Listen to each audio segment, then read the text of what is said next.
Aí as dificuldades que a gente passa, né? Macaipó sendo uma cidade que tem um território gigantesco, né? Uma região metropolitana. Você vê São Gonçalo, chega ao aeroporto, né? Parnamirim tem a base, tem a duplicação, né? A duplicação cortando a cidade, desenvolvimento, comércio, tudo, né? Cidade próxima, Macaíba tem o lado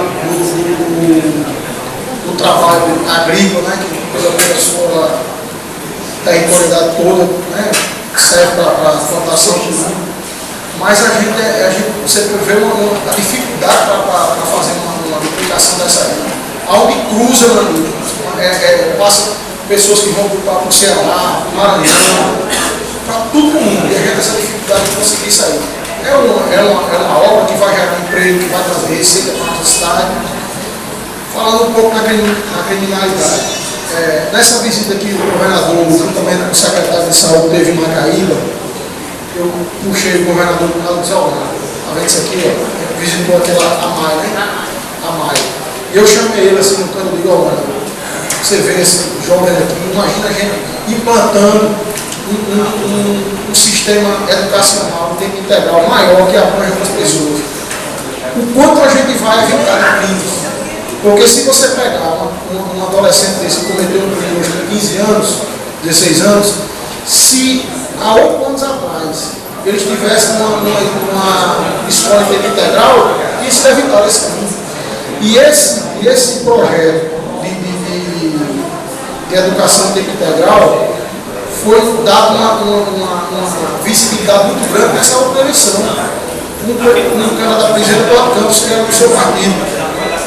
Ele aumentou, ele expandiu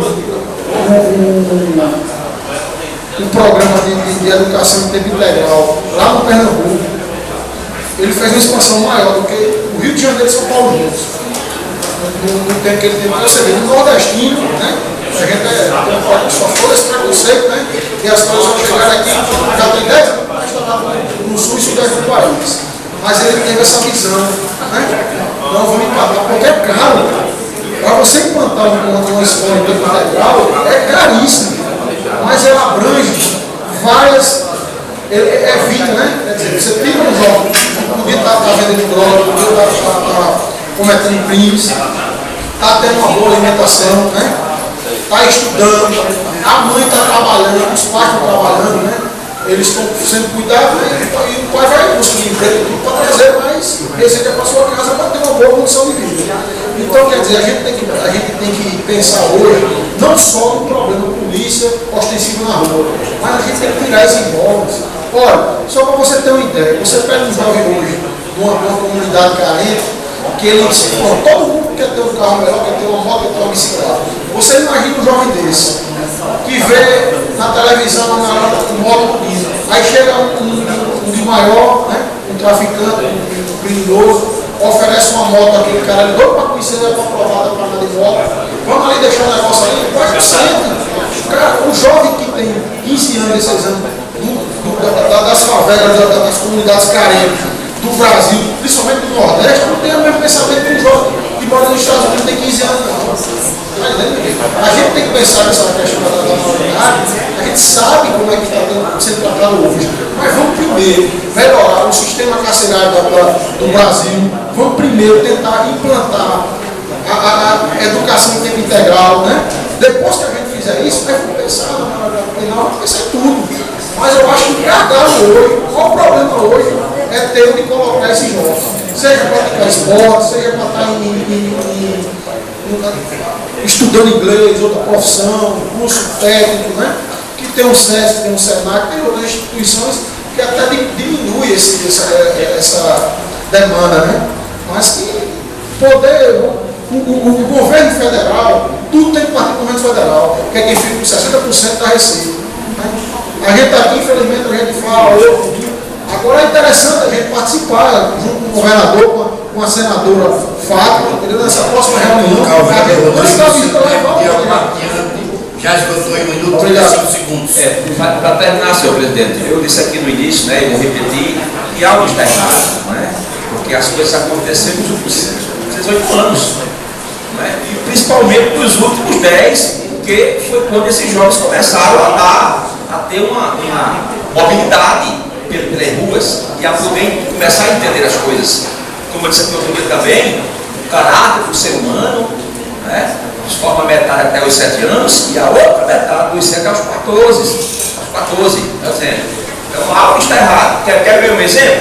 O senhor falou aqui, senhor vereador Rodrigo Nassi, a respeito da educação tempo integral. Mas nós somos testemunha que aqui neste campo veio uma servidora do município dizer que o município tem 35 escolas em tempo integral. Não é mentira, não. Deve estar gravado. Ela veio aqui. Disse, olha, eu quero parabenizar a educação na Caíba, que nós temos 35 escolas em tempo integral. Eu até a expressão seguinte. Eu só conheço uma, que é da época de 83, que é a Pedro Gomes, que me chamasse Casou.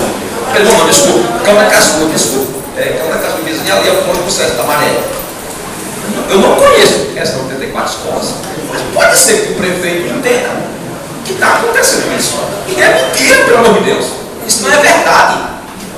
Todo mundo sabe que isso não é verdade. Primeiro porque custa caro. E depois porque não está acontecendo. Infelizmente está acontecendo.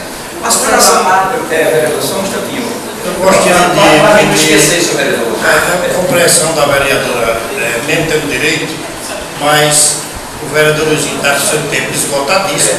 O senhor a vez vai dar o direito de o senhor concluir e pedir a Vossa Excelência que no final da sessão a mesa diretora dará a votação.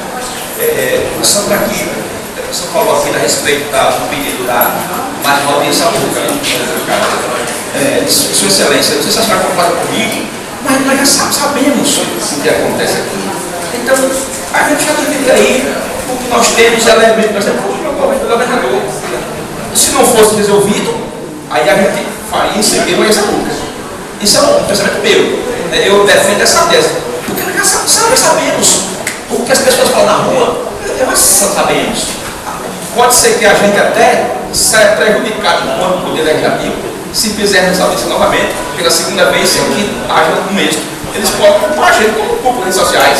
A gente articular bem, como eu disse, né? Algumas pessoas menos esclarecidas, que eu chamei há pouco tempo de idiota, tópicos de imbecis, né? Trogloditas, achando que ela está caindo pela violência da Caíba. Essa Câmara tem dever, faz todos os anos, de aprovar o orçamento para municípios locomover, ter mobilidade, que este ano foi de 163 milhões. Assim, isso é a minha opinião, sabe? Não sei se vocês concordam, quem mais concorda, né? Mas nós vamos fazer isso posterior à nossa ida ao governo. Que, por sinal, eu irei, se tiver com saúde, eu irei, mas se tiver uma segunda, sem nenhum resultado, eu não irei, porque eu disse aqui, nós somos a 3 na governadoria, mas não no governador Rosalba, e na quarta vez eu disse, eu não vou, porque não vai acontecer nada, realmente não aconteceu, né? Infelizmente.